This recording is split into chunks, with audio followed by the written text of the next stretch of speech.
Dubartoonni 10 dhiira tokkoof Itoophiyaatti sagantaa dhiiraaf dubara walitti fiduun falmisiisaa ta'e. Akka aadaatti dhiirri tokko dubartii tokko argata. Achii hariiroon isaanii jabaachaa gaafa deemu dhiirri sun jaalalaan kufuu dubartii jaallate sanatti hima. Jaalalti kan jabaate dubartii sanitti yoo ta'e ammoo nama jaallatte sanitti miira ishee himti. Adeemsi baratamaan kun biyyoota warra lixaa keessatti sagantaa televezyiiniin dhiira tokko fidanii dubartoota hiriirsuun akka filatu godhan yookaan dubartii tokko fidanii dhiirota hiriirsanii akka filatan godhaniin bakka bu'aa jira. Sagantaaleen riyaalitii showuu kan akka Love is Blind, Love is Blind fi The Bachelor biyyoota kaan keessatti gurra guddaa horatan. Itoophiyaatti sagantaan akkasii bartee ture kan cabsuudha.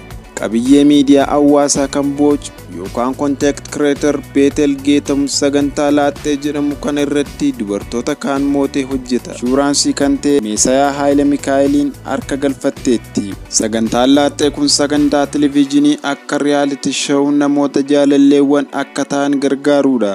Biyya aadaan itti jabaatuu fi dhimmi jaalalleewwan barbaaduu badaa ifatti hin geggeeffamne keessatti sagantaan kun falmisiisaa ta'eera. Sagantaan laaxxee kun isa US'tti The Bachelor jedhamuu fi beekamtii qabu waliin wal fakkaata. Hiika isaatiinis akkasuma wal fakkaata. Qeerroo fi qarree akka jechuuti. Sagantaan laaxxee boqonnaa jalqabaa kan kutaa hedduun dhiyaate kanaan dubartoonni 10 lammii Itoophiyaa fi Ameerikaa kan ganna 38 Meesayaa jedhamuu fi Daalaas irraa dhufe kan ofii godhachuuf yoo carraaqan agarsiiseera. Sagantaa walitti fufaa ta'e kanarratti dubartoonni morkatan kun buunyaan dorgomaniiru. Dorgommii kubbaa kaachoo taasisaniiru. Sagantaa beeksisa televezyiinii hojjechuunis dorgomaniiru. Laaxxee YouTube gubbaatti tamsaafama. Morkii kana kan injifate dubartii ganna 25 Beetel Pookaadistii Focus on Africa irratti yaada kenniteen dhugaan itti hin fakkaanne jette. Sagantaan sun xumuramee torbanoota boodayyuu akka kabaja guddaa gonfattee itti dhaga'amu himte. Ammoo sagantichi hunda biratti miira gaarii hin uumne. Yaanni sagantichaa dhiiraaf dubara walitti fiduu yookaan deeting show guutummaatti yaada warra lixaati jedha. Loogaar kan ta'e Semeree kaase. Dhiiraaf dubartiin kan wal barbaadan dhoksaadhaan dhokatee kunuunfamee wayita bilchaatu maatii fi firatti himama.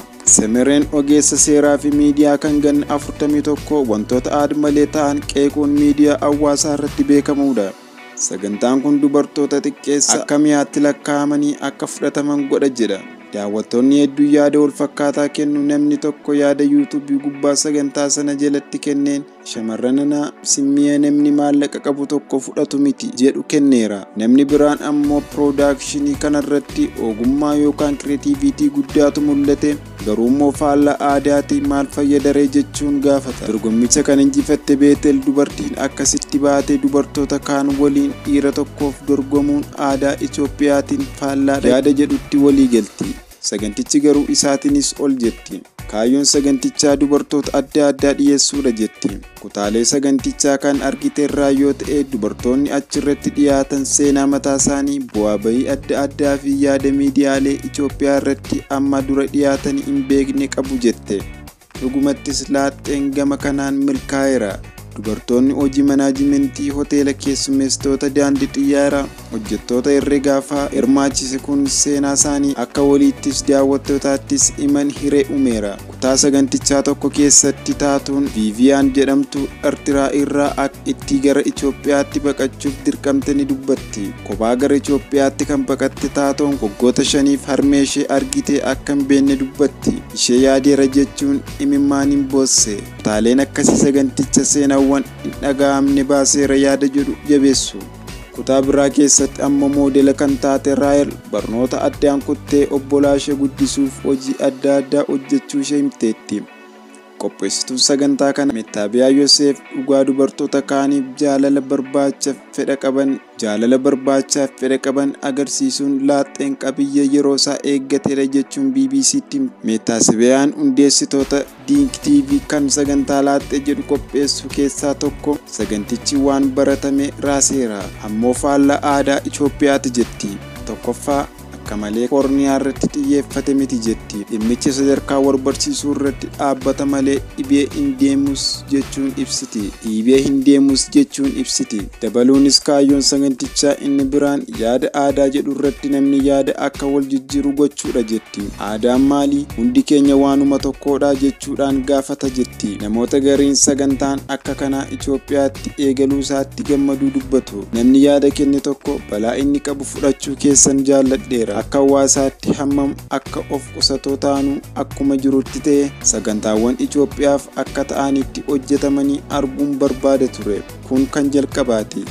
Daawwataan biraa Anise Baakleer Itoophiyaatti ni daawwanna jedhee iyyaanne akka lubbuu qabaatu gochuun fiduun keessaniin hojii dansaa hojjettan jedhe. Diinki TV'n boqonnaa lammataa sagantaa kana qopheessaa jira. Boqonnaa isa itti aanu irratti dubartii tokkotu dhiirota dorgomsiisee filata jetti Mataasabiyaan.